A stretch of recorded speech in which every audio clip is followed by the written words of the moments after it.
इसका क्या महत्व है, वो दिन का क्या महत्व है, वो पूजा का क्या महत्व है। देखिए, जैसे हम सूर्य की गर्मी, सूर्य की ऊर्जा प्रत्येक मनुष्य महसूस करता है।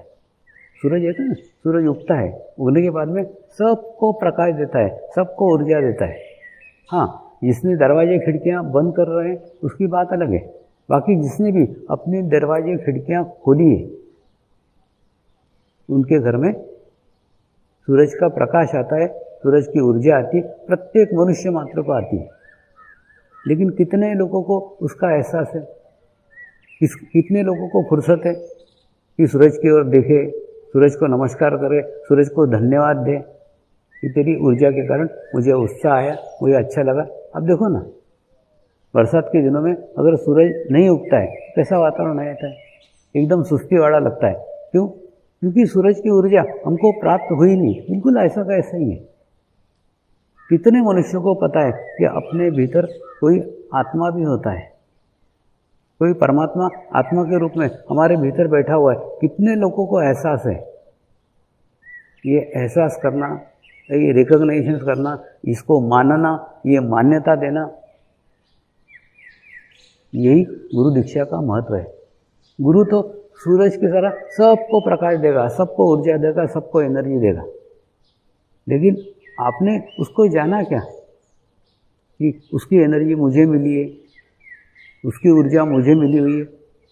ये मिलना, ये जानना, इसको रिकॉग्निशन करना, उसको मान्यता देना, देखिए वो तो एक साइडेड है। जैसे सूरज सबको ऊर्जा देता है एक तरीका, लेकिन तुम उससे कितनी ऊर्जा लेते हो वो तुम्हारे ऊपर है। तो उसकी मान्यता मानना कि सचमुच गुरु से मुझे गुरु दीक्षा मिली है, गुरु से मुझे आत्म साक्षात्कार मिला है, गुरु से मुझे आत्मा अनुभूति मिली है और गुरु से मुझे अंतर्मुखी शक्तियाँ प्राप्त हुई है। और अंतर्मुखी शक्तियाँ प्राप्त होने के बाद में मेरी भीतर और भीतर की यात्रा प्रारंभ हो गई है और परमात्मा को मैंने अपने भीतर ही अनुभव किया है। इस बात को मानना, इस बात की मान्यता देना, ये सब गुरु दीक्षा के कारण होता है। गुरु दीक्षा वो माध्यम है जिस माध्यम से हम इन सब चीज़ों को मान्यता देते हैं। मानने पे ही सब कुछ है ना। देखिए, आध्यात्म की शुरुआत ही मानने से होती है। जैसे हम कोई भी धार्मिक कार्य करते हैं, सत्यनारायण की पूजा करते हैं, पूजा में सबसे पहले वो पंडित जी सुपारी रखते हैं और बोलते हैं ये गणेश जी हैं, और गणेश जी कह करके तुम उसकी पूजा करो।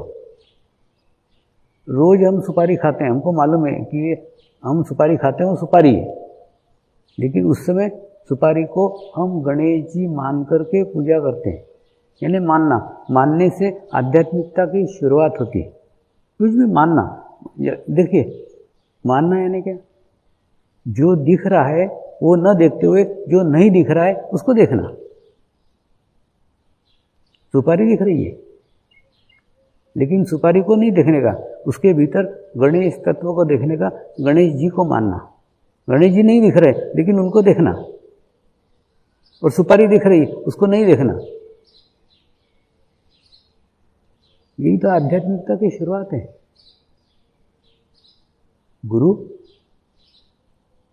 हमारे शरीर का, दो हाथ का, दो पैर का व्यक्ति है, हमारे शरीर का मनुष्य है, हमारे जैसे सामान्य व्यक्ति है। सामान्य व्यक्ति देखते हुए भी उसके भीतर परमात्मा को देखना, यानी जो नहीं है उसको देखना और जो है उसको नहीं देखना। शरीर है उसको नहीं देखना और परमात्मा नहीं दिख रहा है उसको देखना।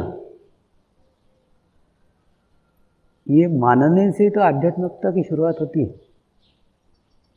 लेकिन कई बार शरीर भाव के कारण साधक भ्रमित हो जाते हैं अभी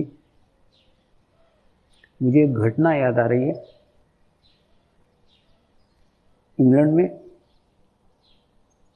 वेल्स में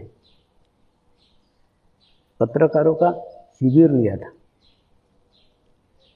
और शिविर के पश्चात एक महिला पत्रकार ने पूछा, स्वामी जी मुझे शिविर बहुत अच्छा लगा, मुझे बहुत अच्छी अनुभूति हुई, मुझे बहुत अच्छा ध्यान लगा, लेकिन मेरी इच्छा है कि मैं जाकर के मेरे पत्रकार बंधुओं को, मेरी पत्रकार बहनों को समझाऊं कि अच्छी अनुभूति होती है, अच्छा ध्यान होता है, स्वामी जी के सानिध्य में होता है, स्वामी जी कुछ विशेष है, अलग है। स्वामी जी ये मैं नहीं समझा पा रही, मेरे अंदर भी खून बहता है, आपके अंदर भी खून बहता है, आपके भी दो हाथ हैं, मेरे भी दो हाथ हैं, आपके दो पैर हैं, मेरे भी दो पैर हैं, आपको भी शरीर है, मेरे को भी शरीर है, हम दोनों शरीरधारी तो हैं। तो मैं उनको कैसे समझाऊं कि आप कुछ अलग व्यक्ति हैं। उस समय हम बाहर एक गार्डन में बैठे हुए थे और पीछे वेल्स का एक खूब ऊंचा पहाड़ था। उस ऊंचे पहाड़ के शिखर की ओर संकेत करते हुए मैंने कहा, उस पहाड़ के उच्च शिखर पे प्रत्येक मनुष्य पहुंचना चाहता है, प्रत्येक मनुष्य चढ़ना चाहता है, लेकिन एक व्यक्ति 60 साल की अपनी तपस्या से, 60 साल की अपनी साधना से धीरे धीरे धीरे धीरे धीरे धीरे धीरे धीरे उस पहाड़ के उच्च शिखर पे पहुंचा है। और उस उच्च शिखर पे पहुंच के वहाँ बैठा नहीं रहा। उसने सोचा कि कई ऐसे लोग हैं जो इस उच्च शिखर पे पहुंचना चाहते हैं, तो क्यों न मैं उनकी मदद करूं, क्यों न उनको रास्ता दिखाऊं।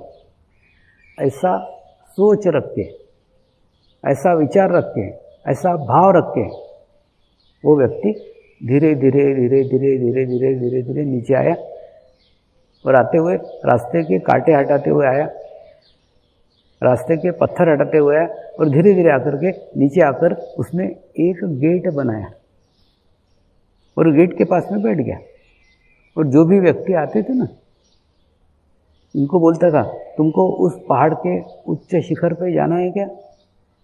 जाना है तो इस पगडंडी से जाओ, इस गेट में से जाओ, ये पगडंडी सीधी उस उच्च शिखर तक जाती है और उस उच्च शिखर तक मैं जा कर के आया हूँ और मैंने रास्ते के कांटे हटाए हैं, रास्ते के पत्थर हटाए हैं और इस पगडंडी से अगर जाओगे सीधे उस उच्च शिखर तक पहुँचोगे। उसकी बात पे विश्वास करके हजारों लाखों लोग उस पगडंडी से उस उच्च शिखर तक पहुँचे। तो इस पगडंडी की मिट्टी और पहाड़ की मिट्टी में कोई अंतर नहीं है। पहाड़ पर कहीं से भी चढ़ा जा सकता है, लेकिन पगडंडी वो है जिसको हजारों लाखों लोगों ने अपनाया है। तो पगडंडी की मिट्टी और पहाड़ की मिट्टी में कोई अंतर नहीं, दोनों मिट्टी समान है, लेकिन पगडंडी की मिट्टी वो मिट्टी है जिसको लाखों लोगों ने अपनाया है, बाकी पहाड़ की मिट्टी को नहीं अपनाया। मिट्टी दोनों समान है, बिल्कुल ठीक ऐसा ही। तेरा शरीर और मेरा शरीर समान है, हम दोनों एक जैसे हैं, बस अंतर एक ही है, इस शरीर के भीतर वो पवित्र आत्मा है,